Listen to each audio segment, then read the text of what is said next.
9 a.m., Friday, March 19th, 2021. I call this Oconee County Budget, Finance, and Administrative Committee Budget Workshop to order.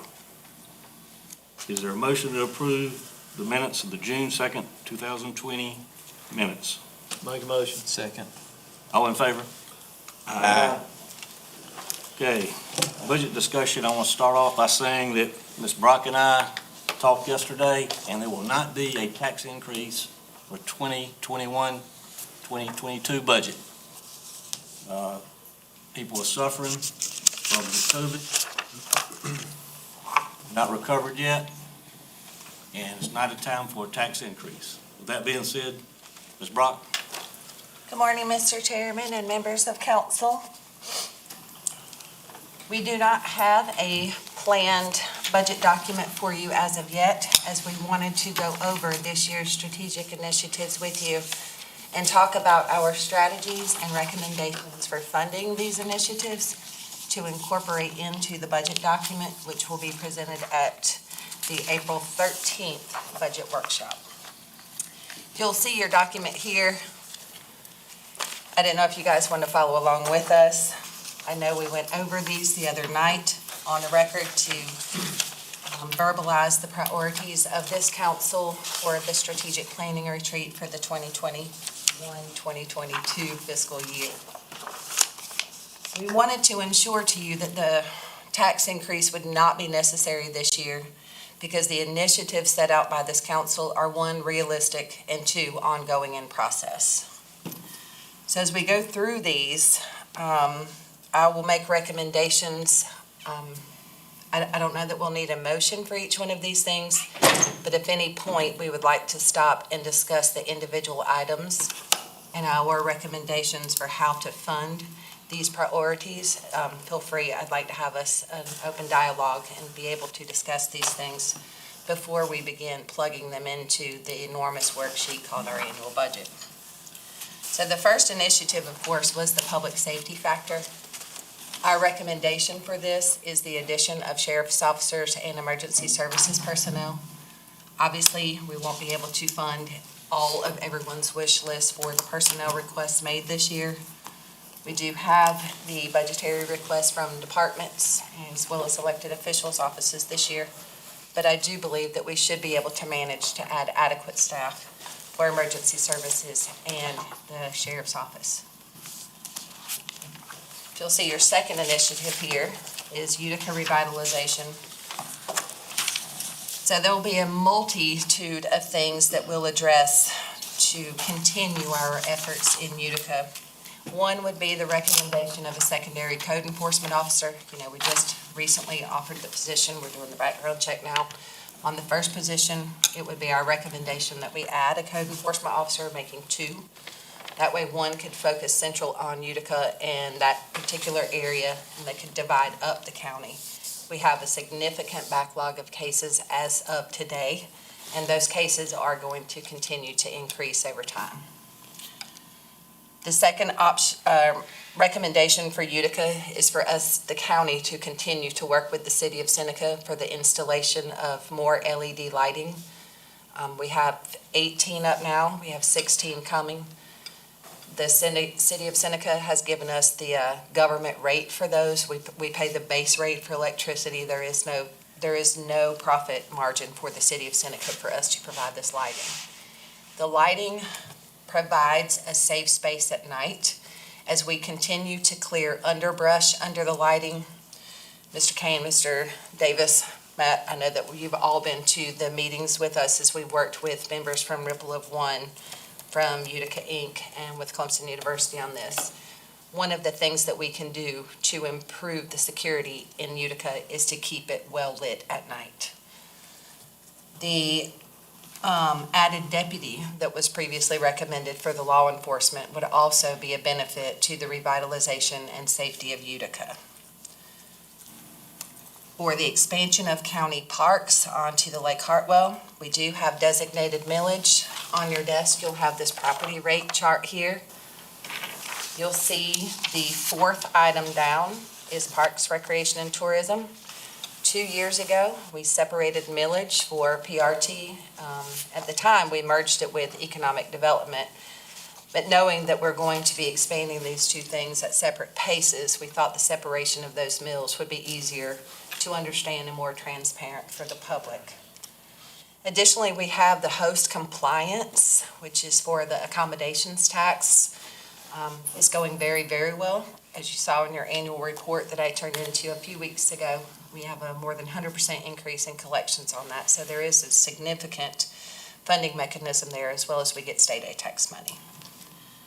Tier 2 priorities, the regional hangar, Oconee Regional Airport hangar construction. One, we'd have to identify location for that, which should be fairly simple. Two, we'd have to go through the steps to clarify and get approval from the FAA. Three, we just choose a selection and move on with the T hangars. We're beginning to see the airport navigating away from being a hobbyist airport and into a business airport.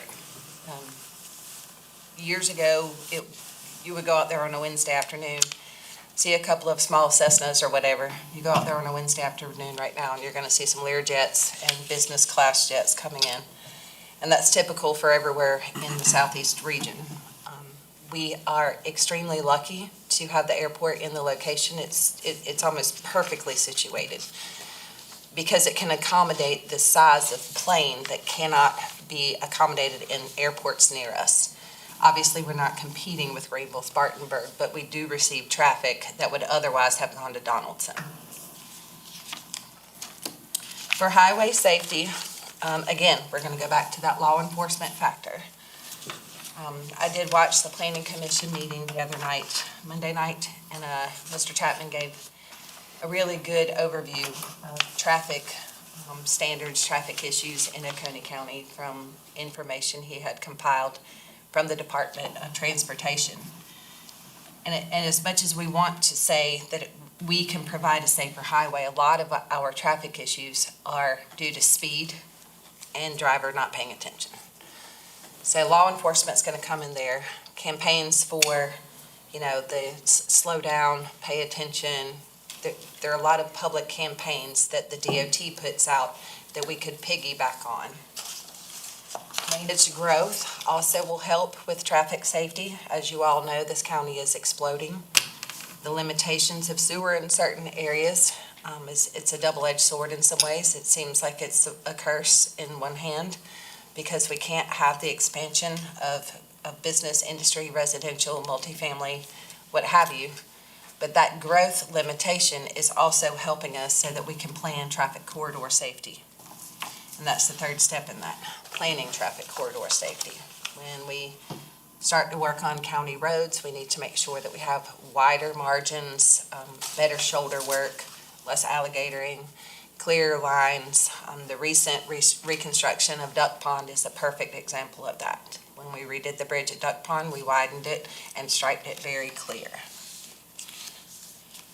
For your Tier 3 priorities, our recommendation would be for the entrepreneurial development, Blue Ridge Community Center and Farm Center, is for us to continue to work with the non-government and private nonprofit agencies that provide enrichment resources for the citizens of our county.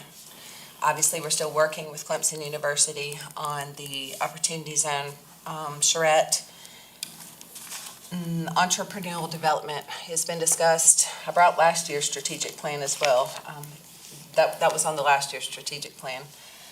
That idea that we could relocate the Tri-County incubator into the OEA, I think we need to, at the next Planning and Economic Development Committee meeting, because this is designated millage for this, so it doesn't have to be set in the budget. But it should be discussed for us to merge those two things and potentially eye a location either in or near OITP, because the resources available to entrepreneurs becoming entrepreneurs from the Hamilton Career Center and the Tri-County Tech Campus. We have a gym there. We have an absolute gym sitting right in front of us.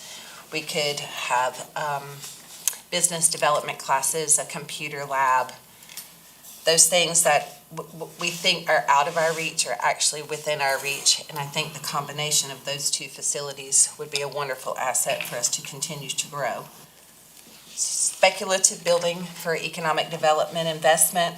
We again have the economic development millage designated for the growth of our economic base here in Oconee County. It will be our recommendation to use that millage or potentially to speak with Santee Cooper about the low interest loan that we previously had and identifying a location for that spec building. The expansion of county service locations. This one I think will require some added staff. I don't know that we'll get around to that in one fiscal year, but I think in 2 fiscal years that we could accomplish this mission. The expansion of service locations specifically for driver services and DMV services, and the ability to pay taxes in a centralized location that was closer to the DMV would be an asset to the citizens of the county. We have looked at 2 separate locations. At this time, we don't have the staff to separate staff to keep some staff here and some staff in Seneca. The addition of 3 people in 2 offices, that's a total of 3 people in 2 offices, could make this a possibility, but neither one of the offices that I've spoken to are ready to do that at this time. The Gateway Development Plan. You'll find in our first version of the budget that we are going to fund a feasibility study as well as an implementation plan for this. The feasibility for us developing a greenway development may come in phases, which is very likely how we'll have it funded. This is something we could utilize through economic development, PRT, and standard county millage to do so. The Bounty Land Fire Substation, as we all know, is funded. That money is sitting in an account, $468,000, I think. And we are in progress now speaking with the construction crews for that. Wastewater treatment expansion. This is where part of this discussion will be in our annual budget discussion, and the other part of this discussion will be within the federal relief money that has been announced recently. Oconee County will be receiving $15.5 million roughly, and the wastewater expansion is one of the eligible options for that. Stormwater management personnel, it will take about $90,000 a year for an county engineer position for a stormwater manager. We have a current employee who was previously certified in stormwater management, and there may be some discussions by moving a staff member to that position. Now, he's not a certified engineer, but he was at one time a certified stormwater manager. Alternative solid waste opportunities. This is something I hope that we don't stop talking about. Thinking outside the box, looking at renewable energy options, possible incineration. This will be one of those items that I'd like to bring back as well to a committee so that this can be fully discussed. Our solid waste operations now, obviously we do have our C&D landfill, and we have an estimated 90 years remaining on that, but that's only for C&D. That does not manage MSW or municipal solid waste. That discussion should include the cities that pick up outside of municipal limits and charge customers extra for that, yet they're being able to dispose of the paying customers' waste at no cost to the city, which has been brought to my attention 3 separate times in the last 4 or 5 months from small businesses who'd like to stay in business. You have a small private trash hauler who say wants to pick up in like Mountain Rest. He charges a certain fee to do that because he has to pay for disposal at the transfer station, and then the cities are now, they're reaching further and further outside of municipal limits as a means of revenues for their own cities. And I don't think they're seeking revenue as bad, but I do think that putting small business out of business because they just can't compete may be an item of discussion at a committee meeting. Roadway infrastructure, as you'll note again on your millage sheet here, we do have the bridge and culvert fund and the road maintenance fund. The capital vehicle equipment replacement plan has been an enormous asset in our ability to maintain roads for less money with less people and more efficiently. Council just at the last meeting approved the pipe washer. This is for culvert specifically. As you all know, it's been a rainy couple of years, and we've had a lot of debris inside of culverts. Prior to us purchasing this pipe washer, it had to be done by hand or with small equipment. Almost archaically, we do things. This fund has enabled us to purchase equipment that helps us maintain roads at a much better pace and in a much safer way for our staff. Broadband expansion, of course, this is one of those things that is also included in the 15.5 in the federal stimulus money that has recently been announced. This can roll over to that discussion as well. As you all know, Oconee County does still own the fiber network that One Tone is currently leasing from us. And from our last meeting with them, you all know that they have done an expansion here in the last 6 or 8 months. I do feel like that there'll be further expansions. There's private money out there. There's a large push in the last 6 months for low-interest loans for current providers for expansion. I've seen a lot of activity in and around Oconee County in places that have currently not been served. Development of impact fees. So this will require that the county have a capital improvement plan in place. Mr. Chapman's recent resignation announcement has paused us for a moment. We're not in a position to start looking for firms that conduct capital improvement plans for counties, but he did leave me a list of agencies that do perform them. And once we get a planning director in place, we'll start that ball rolling. Is there anything you guys would like to discuss? Yes. Yes, sir. On this recycling and composting, have we started selling mulch again? No, yet? sir, we have not. I get calls asking when. As soon as we can get the grinder cleared. So we still have about 180 cubic yards of yard waste that's surrounding the mulch area. We're above what DHEC permits allows us to keep on the ground. Going through the permitting process, we did receive an exemption because it was a natural disaster. So I don't want to say that we were in violation, but we were above what was allowed by the permit. Our exemption has gone, it will come up in the middle of April. Hopefully in the next few weeks, we can get enough of the yard waste and brush pushed to another area where we can operate the grinder without it being a danger to our staff or the public.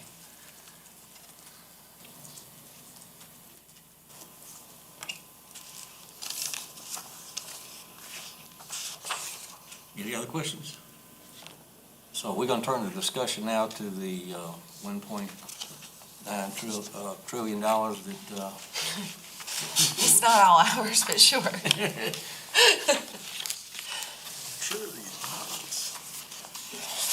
So, Mr. Root, you said at the Tuesday meeting that there was gonna be maybe some more clarification coming. Have we got any more clarification? We haven't. NACO, as I talked about, did send in a letter and I'll forward that to you. I'll send in a letter yesterday to Treasury saying this is, they did receive responses from a number of different counties looking for clarification. They sent those items, and I'll send the letter. It delineates them pretty clearly on the Treasury to help Treasury and as it drafts the regulations to say how you can spend the money. And it is questions that I thought they may have are, what kind of capital improvements can you fund with this? Even what is the definition of broadband that's acceptable?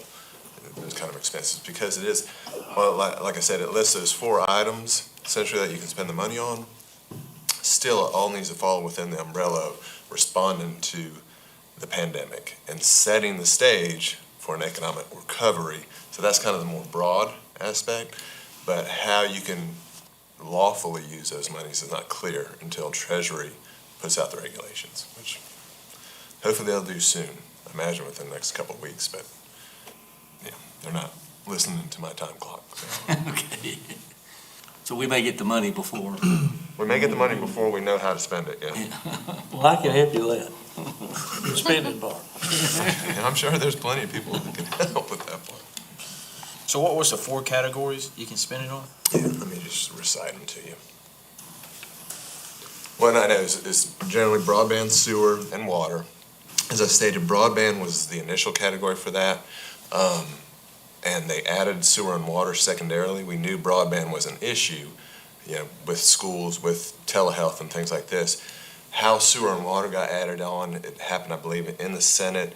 The conversations that dictated those aspects are not clear to me, and I think that's going to be made clear, because there's a lot of projects that folks have for sewer and water throughout the country, but those have been long-standing projects, and they wouldn't necessarily be pandemic response projects, so they need to clarify that. The other one was generally, all right, this is revenue that you have lost, replace it. Can't use that to do a tax decrease, the state cannot. It's not clear about what local government can do, but certainly as far as revenue that you lost, you can supplement with that. Let's see what the other two were. Hold on a second. Premium pay for, I remember there's premium pay for eligible employees. They're trying to get a definition of what these, essentially first responders, but I know there's going to be a larger category of groups who can receive, my recollection is an extra $13 an hour up to a $25,000 a year, essentially a temporary raise, I guess, because it's not meant to be a recurring fund for these employees who will be putting themselves at risk. We can't give bonuses on the local level, it's unconstitutional, but because of the nature of the services they provide, to up their pay, essentially going forward. So those are three of the categories.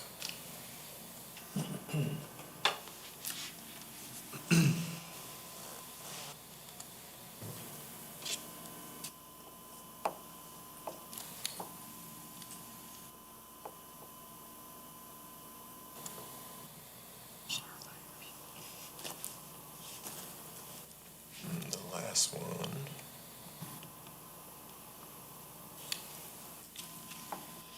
Okay, specifically, and I'll just recite them, responding to the COVID-19 public health emergency or its negative economic impacts, including assistance to household small businesses, nonprofits, or aid to impacted industries such as tourism, travel, and hospitality. We know those are specifically hit hard.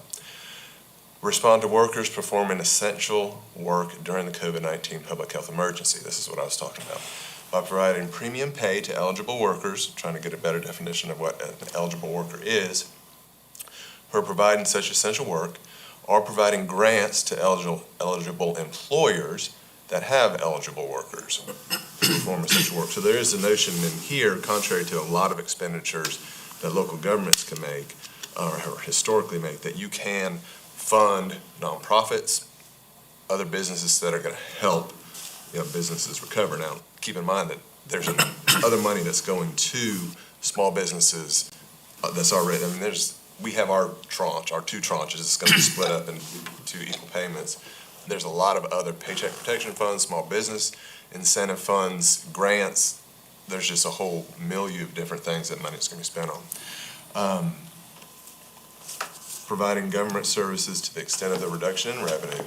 And then, so I guess I did cover all four of them.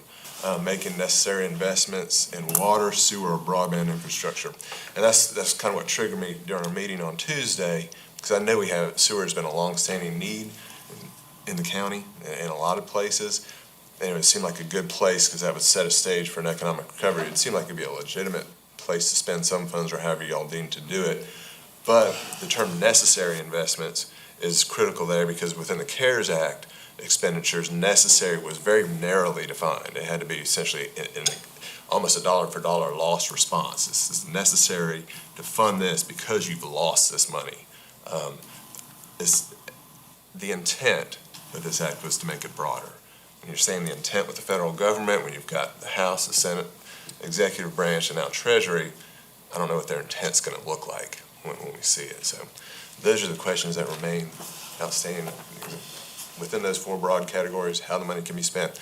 I know that it's meant to be a stimulus, to get the economy recovering, to supplement income that's been lost. And so I expect the regulations to be pretty broad, but until we see them, we're just not going to know. And it's my understanding that the municipalities, separate from the money that we're getting, the municipalities are getting money also. That's correct. That's correct. It may be that, I don't know how much Seneca or Walhalla will get, but that's money that they will get also. Yeah, so for municipalities over $50,000, they're receiving direct payments. And for all of our municipalities within the county, they're receiving payments from the state, but it's essentially a pass-through for some state accounting because they're smaller. There's estimates out there, and even our 15.427 million is an estimate. We don't know until Treasury gives the funds. But I want to say that, I know Salem, I think, was estimated at just $60,000. The Seneca, and Amanda, I know we were talking about, so that you may remember. 2.7? I think it was close to 3, correct? 3 million. 3 million, yes, sir. I think, trying to find these estimates. You sent me that chart. Yeah, so I had a little spreadsheet that I sent you, our table. But they are to receive these estimated monies. It's population-based, similar to the counties. If you want to go on, I'll find these numbers for it, so we can have at least a general idea of what those, here we go. All right, Salem, 60,000, Seneca was 3.1 million, Walhalla was 1.6 million, West Union was 120,000, Westminster was 970,000. Again, these are very much estimates put together by places like the Municipal Association of South Carolina, just like we got our estimate from NACO, National Association of Counties. So they're dealing with estimates that I think they should be pretty tight because it's not complex formulas based on population. So, but we'll see. Okay, thank you. Yes, sir. Any discussion on? Yes, Mr. Chairman. Yes, sir. I did call Senator Alexander yesterday, just to kind of talk to him about that, to see what his thought process behind the application, and he agreed that we would have funding before we would actually know what the application process and how to apply it. But seemed to me he thought it was very broad because it was a forecast of the next 4 years, as we've talked about on council, on how we're trying to look into the future, because it seems like they're seeing a decrease of possible revenues coming through here and failing infrastructure across the country, which is why they've put this amount of money in there. So I think the biggest things that I see, especially for, the smaller counties that don't have any way of creating the infrastructure, we have the possibility of matching grants. We have the possibility of, through our budget, of doing things that other counties don't have. So we're very blessed in that, as well as being responsible use of the money here. So I think as we continue to work forward with this and look at the needs, and I know Mr. Elliott's brought up the needs of the city, as we kind of look at those projects that can not only help the county, but also help the city in those outlying areas in there, is very important as well, because our infrastructure that is in the ground is failing. And, the cities are very vital to us as well. Broadband is another huge one on there. We're very blessed to have broadband in the ground. We're very blessed to have some partnerships going with that and some continued investment in that, especially in those outlying areas outside of Walhalla, Westminster, going all the way down to the Georgia border on both sides.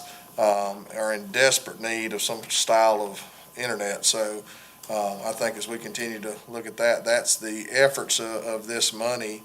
The long-term, 4 or 5 years down the road, I think there's going to be some decreases that we need to continue to look at and forecast. And I don't think we're going to necessarily feel it in Oconee County as it may be felt in the lower part of the state.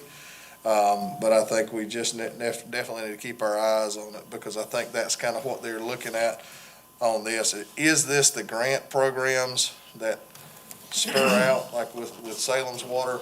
They got a small grant. Is this a huge grant and we may not get grants for 4 or 5 years? I don't know the answer to that. So I think that's why, as we plan this, it's not a spending plan, it's a future of Oconee County plan. Right, I agree. Any other discussion?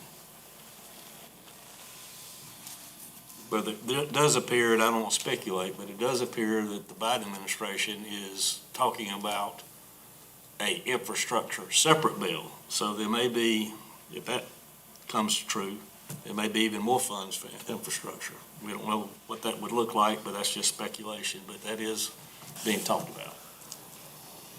We do need to be very cautious too.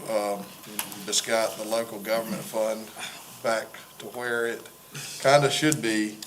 Well, it's still lower than the original It's statutory still, formula. yeah, but- it's still way lower than the original formula was, but Association of County has worked really hard on lobbying for that.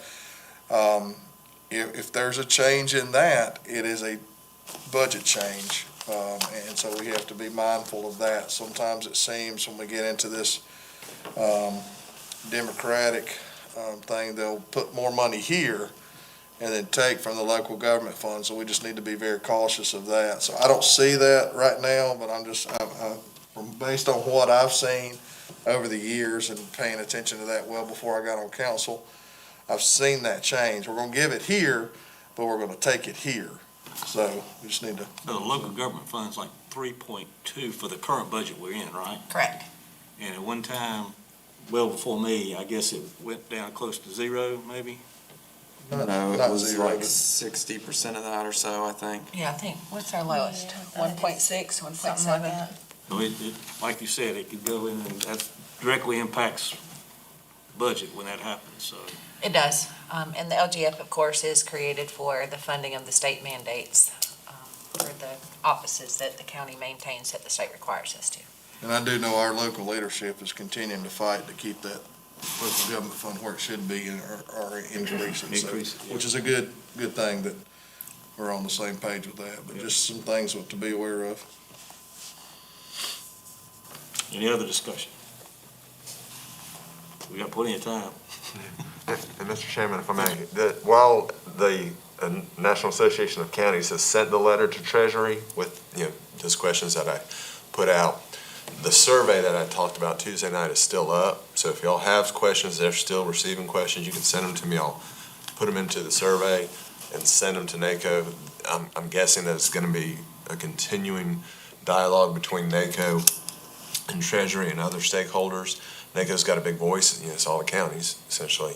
So as any input we get, even if it's a little bit belated in questions or whatever, it would be good. So if you want to send them, I'll hold off to say early part of next week before I, populate the survey and send ours in. But if I don't receive anything, we'll just leave it be, that's fine. Yes, sir. No. Oh, I thought you hurt your hand. I was flexing my muscles. Okay. Mr. Chair, for my part, I would say, and we've always tried to do this whenever we can, is leverage grant funding from the state or the federal government in order to multiply the effect of local tax dollars being invested in Oconee County. And I think to the extent possible, we should continue to fervently seek grant funding for all these initiatives that we're talking about. Absolutely. That is the best return on investment for Oconee County taxpayers. Now, some of these things won't be grant eligible, obviously. Right, right. Generally, you won't be able to get grants for like hangar construction, because you won't get a grant for something that returns revenue back to you solely. But the other options, of course, we always look for grants for personnel especially. Sheriff's Office has been great with that for traffic enforcement, for Leo, child and elder abuse. I mean, we always look for grants. Yeah. So I would say we just need to be very mindful of, in talking about this, $15+ million that we'll be receiving. We should use that. I mean, it sounds like it's the window for use is like 4 years or so. 4 years. So, I don't think we just need to spend it like that. It needs to be the return for the county taxpayers needs to be maximized, so that we see grant funding for all those things. We don't have to fix everything in 1 year, and we won't fix everything in 1 year. We could spend that on sewer alone and burn through it. But I think we need to be very strategic with how we expend those funds. But I do think we need to have a plan Yes. in place, because unfortunately, you're gonna have everybody in the country grabbing at resources, which is, in my humble opinion, is gonna cause inflation. So the cost of constructing, whether it's a water line or sewer, is gonna go up, and you may be in the back of the line to do it, because everybody's gonna be Sure. doing it, bam. So That's we true. need to have a plan, so because if we don't spend it in 4 years on the right things, we have to give it back. Sure. Oh, I'm not suggesting we wouldn't spend it, but I am suggesting that we maximize the return on it. But to your point, if there's gonna be a rush on sewer investment, which there likely would be, I mean, that's a great point. We need to make sure that we take care of those glaring issues we're having right now in certain areas where we have no sewer capacity, or we're told we have no sewer capacity.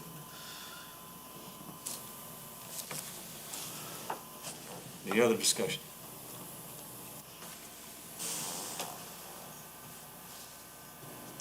Ms. Brockler, Mr. Rudy, anything else to add? Yes, sir, if I may. Mr. Kane, to address the sewer capacity, the Sewer Authority has requested that the county perform a basin study. As we all know, the Sewer Authority does consist of the 3 member cities, and the county does not have a seat. We are currently working in cooperation with the Sewer Authority on the grant for Sewer South, which is exits 1 and 2. The county is currently doing a basin study for the exit 4, second phase. The capacity issues that we face, we've recently been told that we may have some capacity issues in the Utica area or around Seneca Rail site. I would recommend that we address the county's issues first. Oh, I agree. Since the cities do have some funding coming to them. I think a basin study, I read in the newspaper that Mr. Eliezer's estimate for a countywide basin study was somewhere between 100 and 200,000. After a brief telephone conversation with him, my original estimate was 400,000 based on the basin study that we're performing, and we know that there are multiple basins in Oconee County.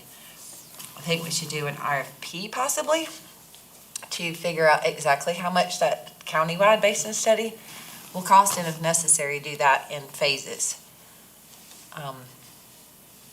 Not, because we don't operate sewer, I'm not an expert there, so I can't say how much a basin study countywide would cost. But it does seem a little redundant to me for us to perform a basin study, say in Long Creek, where we know there are no sewer lines, or Mountain Rest, where there are no sewer lines. We know that the basin study results coming for exit 4, thank you, are necessary for engineering and planning, which is why we prioritize putting that basin study first. And of course, the countywide basin study will be well over $50,000. So of course, that will have to come back to council for approval. And I think council needs to really, think about that, as we, talk about lack of sewer in specific areas. If you're wanting to slow the growth and plan a little bit, it's a good time to think about that as you see what the city of Clemson has done with their just literally a moratorium on student housing. Student housing is not going to stop building. So as we continue to think about that, especially in those areas that come into go toward Clemson, if you don't watch it, and if council's okay with it, that's fine. You could have 5 to 10 student housing just pop up in a matter of time. They bring a lot of taxes, but they bring a lot of issues as well. So as we move forward with that, it's not a bad thing. I don't want to think it's a bad thing to have a sewer line that's full, because that's the goal of putting a sewer line. If you have an empty sewer line like what we've had in 59 and putting into 85, if that's empty in 5 years, we haven't done a good job. If it's full in 5 years, we've done an excellent job. Student housing takes a lot of sewer. There's a lot of toilets. Most industry doesn't take that amount of sewer out there. So as we talk about basin studies and talk about that, I kind of call it the Ravenel district or toward the Clemson district. If you put in additional sewer lines out there, and it's going to grow, and it may grow as student housing, and it may grow, and if that's what council wants it to do, then that's fine, but we really need to think through that, because, again, with Clemson making that decision, they're going to look at Oconee County, Pickens County. It doesn't seem like they go so far into Anderson that much, but it's mainly Pickens and Oconee. So just some thoughts to think of through there. And to that point, that's why this, and I know we've got to wait for Mr. Chapman's replacement, but that's why this impact piece is so important. Because right now, it's a strain on the sheriff's office and the strain, all the emergency services, all these student housing. I mean, it's creating the taxpayers are having to subsidize right now for these student housing coming in. And as we know, I mean, there's a lot of demands between fire, sheriff, whatever. And so the impact fees will help pay for the capital equipment, that's the fire trucks, the sheriff's office, the cars, vehicles, and things like that. But in the meantime, I agree with you. I mean, Clemson is basically pushing this out to us. I mean, you say Pickens, but I mean, the closest to Clemson University is us. If it's not going to be the city of Clemson. And so it's going to come. Now, if the sewer's full, we want growth up here in Walhalla and Westminster and Fairplay and other places. Student housing could go there, right? I mean, yes, a long ways to drive. But, we got places that do need some development. That I don't know if they want student housing or not, but I agree with it. Sewer being full is not always a bad thing. Well, to your point, it gave Clemson the ability to study this, and from what I've seen lately, the city is going to remove all multifamily new construction from their zoning. So there's not even, that use won't even be allowed in the city of Clemson, I believe, for new construction. So I agree with you, Julian, that it's going to come here. We have a lot of land along that eastern edge of the county. I don't know that the taxpayers necessarily are subsidizing student housing, John. I think. I don't know. I mean, I don't know. They pay a lot of taxes. Buying fire trucks and more sheriffs. Oh, I know. I mean, I'm aware, but, if they do, then we certainly, and that's what I think what the impact fee study will provide is some data there, so we can back that up. But, the general economy operates in cycles, and macroeconomy, and we're in a growth cycle, or we were before COVID kind of artificially stemmed that cycle. But to me, we always, I think, having a plan and knowing what we want, I think we have a very good comprehensive plan. It was developed for anyone who wanted to participate, and there were ample opportunities. Those folks had the ability to participate on a grassroots level in a very granular way to provide input. And I appreciate Ms. Brock showing where our strategies, priorities for this year comport with that plan. But I don't know that it's good to say we don't want any more growth on the eastern corridor of Oconee County. I think we want good growth, we want good jobs, we want investment that's not going to tax our law enforcement and emergency service resources.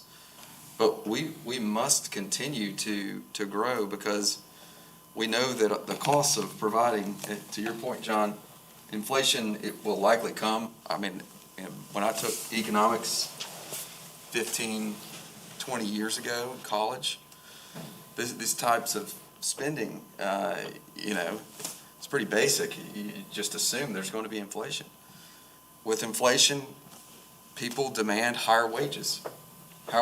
If our tax structure, if the revenue does not grow on an operational county basis, if the funding does not grow at the same pace as inflation and the demand for wages, then we're going to be in a very difficult position. So I do feel like we need to continue to grow the tax base using all of the ammunition we have. You know, and so that's commercial development, that's industrial development, agricultural development, providing jobs. So Clemson just happens to be a economic engine that is, and this county is very blessed to have that research university right next door. So along with the bad of student housing comes the good with all the research opportunities, and I think a lot of entrepreneurship opportunities coming out of that university that I don't know that we're really taking advantage of as we could right now. But I say all that to say we need to capitalize on the growth opportunities, because when the inflation comes, the ways counties in this state receive revenue it's very lagging. It's only when the property value, when the reassessment occurs, and you can be caught in a between a rock and a hard place, or the costs are increasing, but the revenue's increasing at a much slower pace. So we have to be very, very cautious and plan well for our revenue.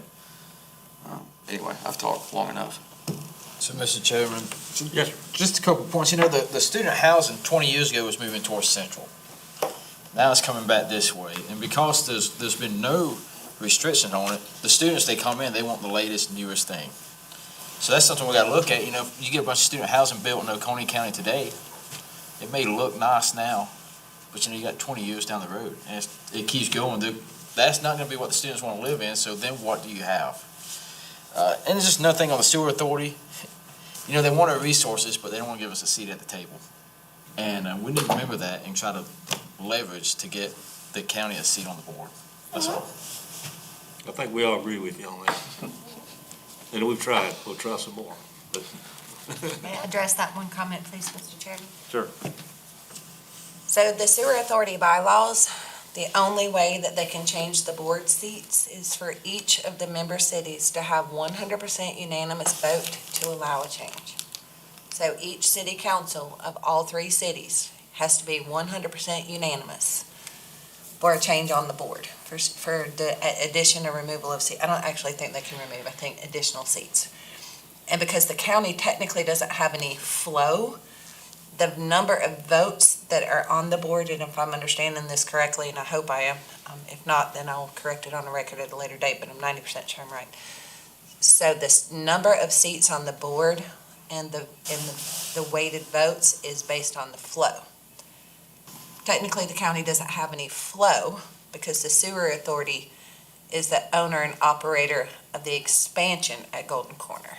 Once we have flow coming through there, the county portion of that 13-mile line, we may get some flow, but it still would require each of the three cities to have a 100% unanimous vote to change the board seats. And we need to use every opportunity to leverage that change when it comes. I think we're all in agreement. What does leverage the change mean? I'm just saying leverage, I mean, they want resources, right? So, yeah, we'll work together, but we need a seat.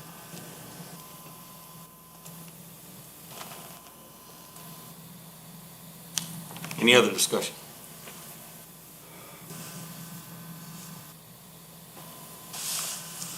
If not, is there a motion to adjourn? Make a motion to adjourn. Second.